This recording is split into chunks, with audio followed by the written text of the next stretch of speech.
Hey, everybody, it's Winter with the Shift Spotlight. And today we are here with Zach Rattner, and he can be found at yembo.ai. That's YEMBO.ai. So, welcome, Zach. Hi, Winter. Thank you for having me. All right. So, you are currently based in California right now, right? That is correct. And so, at a high level, why don't you tell us what your company does and what you do? Sure. So Yembo is a computer vision technology company, and we wanted to find an industry that was kind of getting overlooked from the advancements happening in that space. So we sell into the home service industry. So if you're looking to get a moving quote or looking to get a property insurance quote, what Yembo does is it allows you to not have to have a person come on site. These visits are usually pretty inconvenient, they're expensive. And we have a web-based product that allows you to scan quick videos in your home. And when we're selling to moving companies, we can identify what's there, how much it's going to cost to do the move. And in the property insurance space, similar workflow, but more for finding the right premiums. So, who is the buyer of your product? Is it the companies, not the consumer, right? Correct, exactly. Yeah, it's a cost center for the company to perform the service. So it's free to Right. the end user, but we provide it to the company. Okay. So, what is your annual revenue? So we're doing a few million a year in revenue right now. And that's up. We're adding companies every couple of days. We have clients in about 20 different countries in the moving industry. Moving's That's very awesome. networked, so it's kind of all over the place, which is cool. We didn't really intend to go global, but what happened was we had clients that were doing international moves, and the output of our inventory list that we give is a visual inventory. So a traditional output in our industry is think of it like a spreadsheet. There's like a list of items, but Mhm. what the AI can provide is you can actually give pictures of what's there, which is key for planning, for preparation, for documentation purposes. So we had Right. some clients that were doing moves, and if you're moving from, say, New York to London, you don't typically have staff all over the world. So you'll have a partner company you work with. So what was Right. happening was these receiving agents, or they're called destination agents on the receiving company, would get the Yembo output and be like, hey, what is this? I want to learn more. And that kind of there was some inherent network effect in the industry that kind of led us to have to translate, figure out European privacy laws, all these fun things, and kind of go global. That's awesome. So I was lucky enough, 2022, I got a roof replacement, and the insurance company made me go around and take pictures like on the left side of the house, the right side of the house, the back of the house. Mm-hmm. And, voila, boom, here's your quote. Was I using your software and I didn't even know it? It's possible. I guess it depends on when. But we started in the insurance industry last year. So if it was before then, it might have been something else. Gotcha. Okay. But that's kind of the gist of what you do, right? Like that is a part of, is that how the software works? Exactly. Yeah. I think for the key is in these industries, it is relatively difficult to understand the the item of service. So in moving, it's what do you have in your home? In property insurance, it's like placement of things, conditions of things. And Hmm. if you need to have a trained expert come out there, there's limited number of them. They're busy. They have to drive. There's wear and tear in the vehicle, fuel costs, all those kinds of things.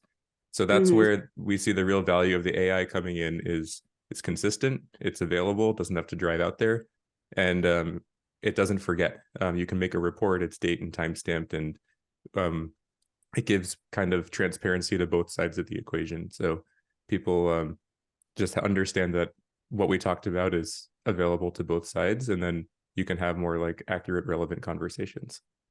That's awesome. So you're super, super niche in who you're marketing to, which is great, right? And they say the riches is in the niches, right? Like Right. it's in the niches. So are there any competitors that you have? I think there are, but the most common one that we run into is inertia. And that is Okay. because we have a process change, right? You can't just flip a switch and have these new workflows where if you're used to sending a person on site, if you're used to taking ballpark estimates over the phone and asking the client to explain, there's a workflow change that goes along with don't do that, do this instead. And that's where we Hmm. see you can't make something that's like 10% better and have adoption. You really need to have things that are like 5, 10 times better. And that goes because that gives an incentive to go through and make those workflow changes. Gotcha. Okay. And so I read that you said something along the lines of, I'm hearing a lot of concern about AI taking things away from us, but I'm optimistic. I believe AI will help us in ways where we are only starting to scratch the surface today. Can we dive into that and what your thoughts are there? Sure. I don't think movies like Terminator help public perception of AI. I mean, in our industry, we use it to identify furniture items. So yeah, we do identify things and draw boxes. But I mean, if you look at the workflows that we're associating ourselves with, we're taking away the part where you need to count the number of boxes that all these books behind me would need to fit in if you were to pack up. We're not taking away building rapport with the customer. We're not taking away the ability to differentiate the service and understand what's really important to the client. So what we're seeing is when people have pushback and they say, that sounds scary, I don't want to put AI in my sales process, I'm afraid for my job. The vision that they have in their mind is very different from reality. And I'm seeing a lot of AI use cases that are like this, because the vision they have in their mind is the robot does everything, therefore you don't need any people. But as someone who develops these algorithms, I can tell you code crashes a lot. It has an area it works well in, has an area it doesn't work well in. And I think we're just a far way off from having AI handle everything. But we do have AI handling sifting through reams of data. And that is historically and typically a very tedious task. Right. Where if you were to go do those kinds of things and automate with AI, you're sort of giving the person superpowers, but you're not making them irrelevant. So in our industry, we're seeing people are able to do 3 to 5 times as many surveys in one day that they could do before, because they don't have to ask, hey, walk around your bedroom. How much clutter do you have? How many boxes do you think? Oh, 4 boxes? Are those medium boxes? Like you're just estimating so broadly in that case, you may as well roll dice. Right. But if you're able to have the AI say, okay, I see these items here, that conversation, it's shorter, but it's more relevant, it's more engaging, and the customer didn't have to get asked as many questions. So I think that's kind of the key of what I've been seeing right now, is that AI in its current state today and the trajectory that I see it on is giving these additional superpowers that you can use and adopt and go and do things that were kind of unfathomable before. Right. And so do you have employees? We do, yeah. We have about 40 folks in the US and about 30 more internationally. Okay. So this AI is not replacing your employees and your people problems and all of that. It's just helping streamline process and systems more than anything. Exactly, yeah. So why did you start your own company when, the statistic out there is, so many businesses, they don't make it, right? So why did you decide to become an entrepreneur and start your own business? It's a great question. And I'm not sure I understood when I started how much work it was really going to be. Here we are 7 years in. But I think looking back, I wouldn't do anything differently. There's this idea of the entrepreneurial event, which is like what happened that made that switch flip that made you become an entrepreneur. And I don't know if it's like psychologically true or not, but I think it's a useful mental model that there's like an event that kind of made it flip. And what happened for me was there was this nagging idea that I couldn't get out of my head, and I had to do something about it. So what happened was I was working at a telecom giant, Qualcomm, that you may have heard of. They are predominantly known for the technology that has the cell phone talk to the base station, and they're in like pretty much every major smartphone out there today. But they're really big in mobile computing as well. So it's not just telecom. So I was working there for a few years and kind of got introduced to what was happening in the AI space. And my wife was working at a moving company. And we had recently gotten married and moved to California. So they said work from home because they liked her. They didn't want her to leave when we got married. So I'd come home from work and I'd come back from these conventions and I'd see all these different use cases of what people were doing in the AI space. And my wife was telling me all the things that would go great when a move was well planned and all the things that could go wrong if you forget some operational details of, we should have sent a 24-foot truck, but we sent a 16-foot truck. So now we can't finish in one day. All these kinds of like operational headaches where if you just had like an accurate visual of what the job was, what you're up against, that could have been prevented. So that was like kind of a signal number one. Yep. And then we were buying our house, and our real estate agent had recently started a moving company as well. So he was telling me all the problems he was running into. And it's like, it seemed like every company we talked to had the same issues. So then we started talking to more moving companies, kind of one thing led to another. And we found that it wasn't even just moving, it's home services, where you can't just go on Amazon.com and type in move Zach's living room, because everything's a little bit different, that you really do Yeah. need a trained eye. And the best case scenario that everyone is doing right now is driving out there and walking around with a pen and paper, or maybe some more modernized companies would use iPads or something, but still it was very labor intensive. It's error prone in the summer seasons where everybody's busy. A lot of times the work is subcontracted out with temp labor. So if there's like an issue later, that person may not even work at the company anymore to be able to kind of clarify any questions that may come up. So one thing kind of led to another, and then we started doing some prototypes and kind of iterated our way from there. And I would say the biggest lesson that I've learned from that was break the big problem down into small ones. Is saying, hey, I want to make AI for this new industry that doesn't have it. It's like very, very ambitious. But what we started with was, can I get someone to download an app and record video? Because if I can't do that, then it doesn't really matter what the AI can do. So the first product we had actually had no AI in it. It was just, hey, mover, I'll save you the drive. Can you send this link out? I'm just going to cut you off right here, because Sure. that's like a really interesting way that you said that. Like, first, can we get somebody to do this? Because if not, then why would we build this? So it's almost like you needed proof of concept in order to even like try to go out there. And so how did you test that? How did you even test if somebody would be willing to download the app and record? Yeah. So how did we test and make sure that this was going to be an idea worth spending 7 years of my life on? Good question. The first thing that we did was we listed out what were the risk factors that if these are called them catastrophic failures, if these don't work, the business isn't viable. So the two were, is somebody willing to download the app and go through it? And then the second was, can a trained expert look at the video that came out and give an accurate quote? Because if it's not, the information's just not there, no amount of AI is going to make it become there. So what we did was we found a local moving company that had a real problem with driving, because they had just one person who was doing on-site surveys. Their top and bottom line revenue directly tied to how many surveys this person can do in a day. And we gave him software for, I think it was either free or really close to free, and just said, hey, there's no AI or anything, but next time you want to do a survey, can you have the customer just record some videos, and then you can watch the videos and give the quote that way. And just don't do it for long, do it for like a week. We gave it at scream and deal, but in return, I'd like to understand the data around like how accurate your quotes were, people willing to do it, what the drop-off rate was. And what we saw was people were willing to do it, and people were actually preferred it in a lot of cases.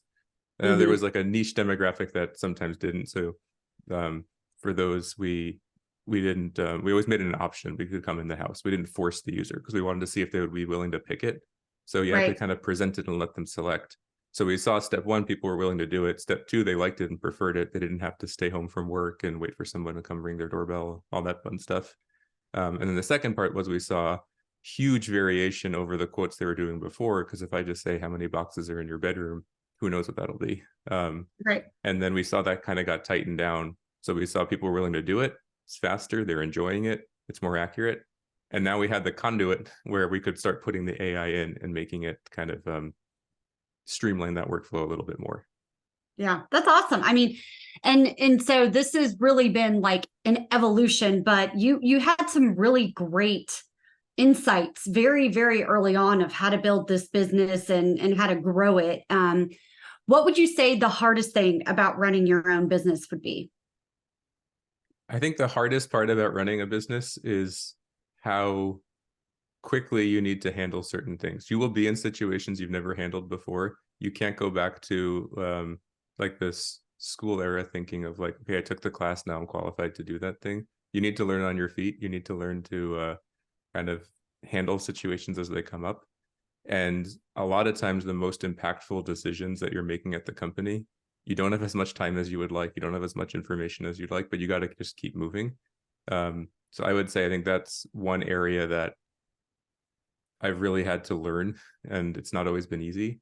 And that's been how do you go into a situation where you're not an expert and go from having no baseline knowledge to something. We've had to, I'm an engineer by training. I had to do our first trade show. I've never exhibited at a trade show before, but we had to kind of figure it out. We have, as the team is scaling, there's workflows that used to work well when you're 2 people, but now that you're 30, it doesn't work. Then you're 50, it breaks again. So like kind of being humble enough to revisit everything that you've done, never like assume that you've got it, and find And ways never to assume network. that you know it all too, right? Like Exactly. what we do at the Shift Spot is we are a CEO coaching and peer advisory community. And like our entrepreneurs are in various stages of their journeys, right? But they're all business owners, they're all CEOs. And they've all gotten to exactly what you said. I've had to learn this thing on the job. I've had to figure it out as things went along. I didn't know how to handle this. And so we did it. Now I've got a better idea, but the reason that we, tested our product was, hey, look, can we get a CEO to skip some of those mistakes from the Right. beginning by surrounding themselves by other CEOs who have been there, done that, and or experts who have that knowledge to give them so that you don't have to make those costly mistakes. So, you mentioned the breaks of scaling your company at various points along the way. What do you feel are like the top issues that prevent you from scaling? I think the common thing that I've seen, I have it myself, I've seen it in others as well, is a reluctance to delegate. Is just speaking from personal experience, I will hold on to something for a laughably long amount of time where an outside observer will say, hey, you should have handed this thing off like 6 months ago.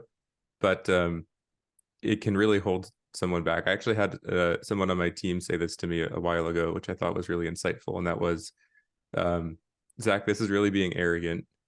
You have like 1 hour a week that you can spend on this. I have about 10. And to think that what you're going to do in 1 hour is better than what I can do in 10 is arrogant. Like, just let me take the workflow. I'll do a better job than you. And it's, Right. I mean, no one likes to be told that they're bad at things, but that's not really the right way to see it. I think when you're feeling defensive and kind of in over your head with too much work, that's how it comes out. But what I've seen is there's always opportunity cost for everything. So what I wish someone told me 5 years ago. It's always opportunity cost for everything.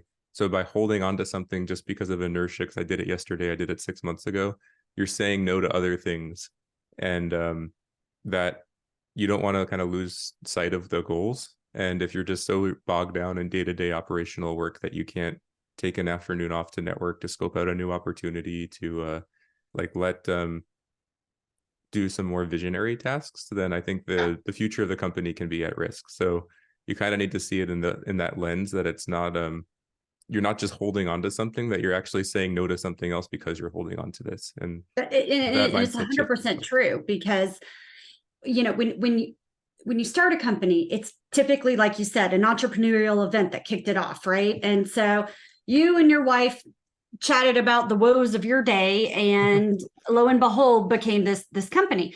But that was your baby to begin with. And so then as you start growing it, it's like, well, look, I know the business. Nobody knew it better than me. I can do this faster. By the time I teach somebody how to do this, I can already have it done. That was my problem when I was Right. first starting Yep. out my company. It's like, by the time I teach this assistant how to do it, it's already done 5 times. Well, then there was only a certain amount of houses I could sell at any given time because I was just Right. doing everything. So, that reluctance to delegate is probably the number one issue we see at the Shift Spot of what, CEOs, because they believe that like nobody can do it better than them. The reality is if you hire right and you know how to interview and you know how to hire, then you're going to be hiring people better than you, and that are better than, you would even remotely think that you could do the job, so that you can start doing those visionary things, because the company will suffer if the vision isn't being delegated and like spread throughout the company. You've got to have that vision spread so that the company can grow. So how do you let go? Like I do the analogy, let go. How do you let go of things when you're hanging on too tight as a business owner? Yeah, well, I think the key is there's usually some element of truth, right? If I don't give any training, I don't give any opportunities, I don't give any context, it's not reasonable to expect anybody to be able to take that workflow off of my plate. So we did something that kind of forced the issue at Yembo. And if you look at our remote teams, we have a team in India and we have a team in Eastern Europe. And what happens there is, if you look at the time zone differences, there's not a lot of overlap in the workday. So we wanted to move faster. We're a software team, we're building products, wanted to move quicker. But there's a lot of work that it takes to make sure that your software works on different browsers, different operating systems. So what we did was we kind of started bifurcating, and we have the testing done out of India. We have the front end development done out of Eastern Europe, and then we have the like architecture system design done in the US. So what we're forcing is, if we do this right, you get 24-hour progress and nobody burns themselves out because everyone's working an 8-hour day. It's just when my day ends, it's somebody else's day starting. But that forces you to have good written communication. It forces you to have good documentation. It forces you to kind of think through, if you know that like two different people are going to be working on two different areas, you need to think about the design, how they interact with each other. And there were certainly some growing pains in doing that, but I feel like where we come now is we've been about 5 years since making that change, and we have 24-hour progress.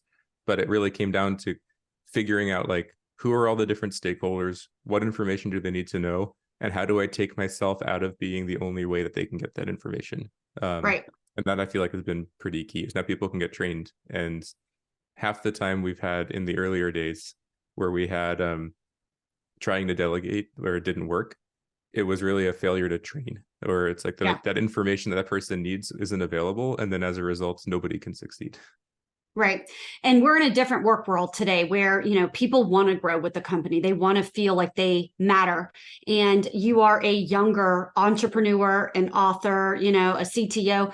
And I would assume that when, maybe you didn't ever have a job before, but like you wanted to be a part of those things. We're learning that the younger generation, they want the training, they want to grow, they want to feel important and part of something. It's not just collecting a paycheck anymore. So there's also, when you're delegating, there's ways to delegate, especially to multi-generations, right? So, the baby boomers, they like a lot of paper. They want to touch things, they want to get memos in their little boxes, right? Whereas like, a Gen Z, if it's not on text or email, like they're going to lose their mind. Holding paper is just completely not okay. So you also, and we've learned that there's more than 5 generations in the workplace at the same time in certain companies now, where it's like this range. And the new work world requires you as the leader, the owner, to be able to adjust to those different types of personalities and be able to train them and meet them where they are. So that's like also a whole nother aspect of running a company that a lot of people, I don't think, until they're doing it full time, they don't understand. When you say that you're co-founder at Yembo, is your wife the other co-founder? No, actually, I have a co-founder who I worked with at Qualcomm. My wife and we had that conversation, and she decided that being at arm's length was probably better. Have something to talk about that's not work when you come home at the end of the day. So she's a champion, but she's not an employee. Gotcha. Okay. Well, Ken and I, we are getting married in 2 days, and he's my partner at the Shift Spot. Thank you. So, we are in it all day, every day. So, okay. So, where do you see, we're going to wrap this up here in a minute, but where do you see yourself investing in your company for 2024? Like what are the resources that you plan to invest in next year? Sure. Yeah, we're doing a lot of interesting things in AI. So we have a few products that are getting kind of big updates based on advancements in the state of the art. So 2024, I would say for us, is the year of AI, where there'll be new algorithms that are coming out, new workflows. We have certain parts of our product that are getting like 5 to 10 times faster, and more accurate, more items, more data points that we can collect. And I think that's kind of the key of how I'm seeing it scale out, is there's like a big technical innovation fundamentally that makes AI technology do something it couldn't do before. And then that comes, and then we start adding software workflows and making that easy to consume and digest for our customers. So you're investing in big T, technology, right? Exactly. Yeah. We're Yembo. We always say we're Yembo.ai. So we need to lead with AI when we do things. So what would you say to a business owner? Maybe a baby boomer business owner that is reluctant to embrace AI, not MI, AI, especially like some of these older entrepreneurs, like they're not incredibly tech savvy. So what would be your advice to them in terms of embracing the T? I would de-risk it. I would say don't make it a big switch that you flipped and you're either in the camp or out. There are a lot of workflows where you can take AI and you can do things, and it's frankly kind of mundane. You can look at basic ideas with ChatGPT. I'm seeing a lot of people brainstorming with it, asking it questions, role play. Hey, I've got this big client pitch coming up. Here's the background of the company. Can you give me like 10 bullet points for a slide deck I could use? Like it's not really like a sea change to start. You're just kind of taking a test and saying, okay, what if we try an AI tool for this? And you don't have to think of it as all or nothing. Companies that try to do 100% replacement of human tasks take a really long time to have technology get there. If you look at self-driving cars, Tesla's been working on it for how many years now, and we're still not quite there. So I would say just try it out and see where it works for you, and look at the places that are a bit more routine and mundane. If you have workflows that are sifting through inboxes, that are looking through spreadsheets, maybe start there and see if you save time. And if you don't save time, and if it doesn't make you more efficient, then maybe move on and look at something else. But I would just get started is the mantra that I would say over and over again, is don't just turn your nose up at it because it's AI. AI is a cool buzzword, but it should be a means to an end. And if you're not getting an end out of it, then maybe you should look elsewhere for your workflows. I love that. It's true. It is a buzzword. And I don't think, I think ChatGPT is what people think of when they think of AI, but it's so much more than that. And if you don't look at it in a different way, you probably will just find yourself sort of going in and typing a few cool paragraphs in ChatGPT, not really understanding that it really can change your life in terms of streamlining things. So if somebody wanted to get a hold of you, the easiest way would be to go to yembo.ai, right? Yep, that's our website. We have an about page. You can see the team. You can add me on LinkedIn there. Got a contact form, so feel free to check it out.